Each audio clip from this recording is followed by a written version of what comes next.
Baik, saya akan menjawab soal atau pertanyaan nomor 2, yaitu bagaimana dapat menghasilkan kerangka berpikir berdasarkan beberapa komponen dasar yang dibutuhkan dalam menyusun tinjauan pustaka. Sebelumnya kita harus memahami terlebih dahulu apa itu kerangka berpikir.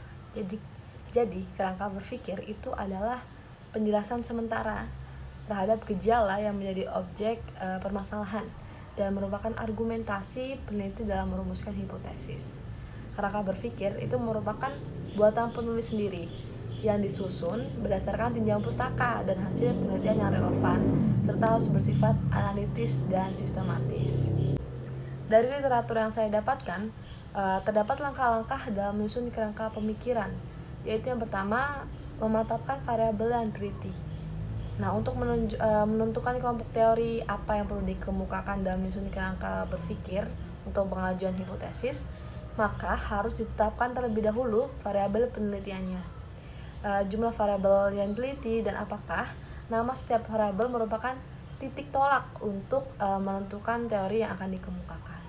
Lalu langkah selanjutnya adalah membaca buku-buku dan hasil penelitian yang relevan, sama seperti langkah sistematis yang terdapat dalam tinjauan pustaka, yaitu mencari sumber yang relevan. Dalam penulisan kerangka berpikir juga kita harus menemukan sumber yang relevan, yaitu dari buku-buku dan dari hasil penelitian. Dari buku-buku itu dapat kita gunakan seperti buku teks, ensiklopedia, dan kamus juga bisa kita gunakan. Lalu dari hasil penelitian itu kita dapat gunakan laporan penelitian, jurnal ilmiah, skripsi, tesis, dan disertasi. Lalu apa langkah selanjutnya setelah membaca buku dan hasil penelitian? Kita harus mengemukakan teori-teori yang berkenaan dengan variabel yang teliti, yaitu deskripsi teori dan hasil penelitian. Deskripsi teori berisi tentang definisi terhadap masing-masing variabel yang diteliti dan kedudukan antara variabel satu dengan yang lain dalam konteks penelitian tertentu.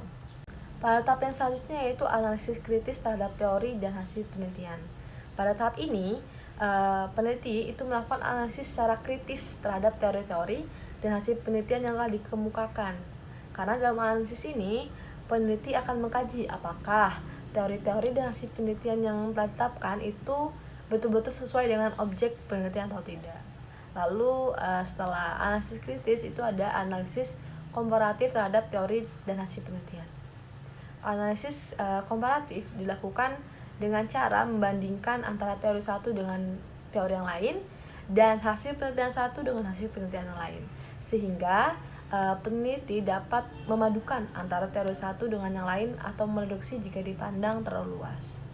Setelah melakukan analisis komparatif, kita harus membuat kesimpulan. Selanjutnya, peneliti itu dapat melakukan sintesa atau kesimpulan sementara.